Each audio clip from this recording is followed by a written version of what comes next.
لما انت بيجيلك بيرن اوت تفضلي صاحيه طول الليل مع ابنك او بنتك وهم تعبانين وانت مرهقه، تشتغلي طول النهار وترجعي البيت بعد كده تطبخي وتنظفي، تكبتي انفعالاتك عشان ما تزعليش الولاد، تحلي مشاكل كل الناس وتنسي مشاكلك انت، تفضلي تقولي انا قويه وبقدر اتحمل وانت منهاره من جوه. انت عملتي حاجات مذهله، فضلتي واقفه لما كل الناس وقعت، اديتي حب وحنان حتى لما كنتي مرهقه، حطيتي احتياجات اسرتك قبل احتياجاتك، اتعاملتي مع تحديات المراهقه صبر، شلتي هموم البيت والولاد لوحدك. لكن الحقيقة بقى انك مش المفروض تفضلي تتحملي لحد ما تنهاري. القوة الحقيقية انك تعرفي امتى تطلبي المساعدة. انت مش سوبر هيرو، انت انسان، ومن حقك تتعبي وتطلبي الراحة وتطلبي الدعم. البيرن اوت مش عيب او ضعف، ده دليل انك اديتي كل اللي عندك واكتر، واتحملتي اكتر من طاقتك الطبيعية، ضحيتي بنفسك عشان الناس اللي بتحبيهم، استمريتي حتى لما كان عقلك وجسمك بيقولولك كفاية. انت تستاهلي حد يسأل عليكي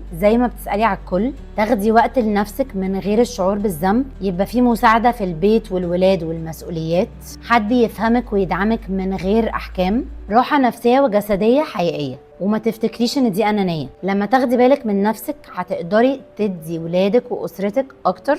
الولاد هيشوفوا مثال مظبوط للسيلف كير، هتبقي ام قوية وعندك صبر اكتر، هتقدري تستمري على المدى الطويل.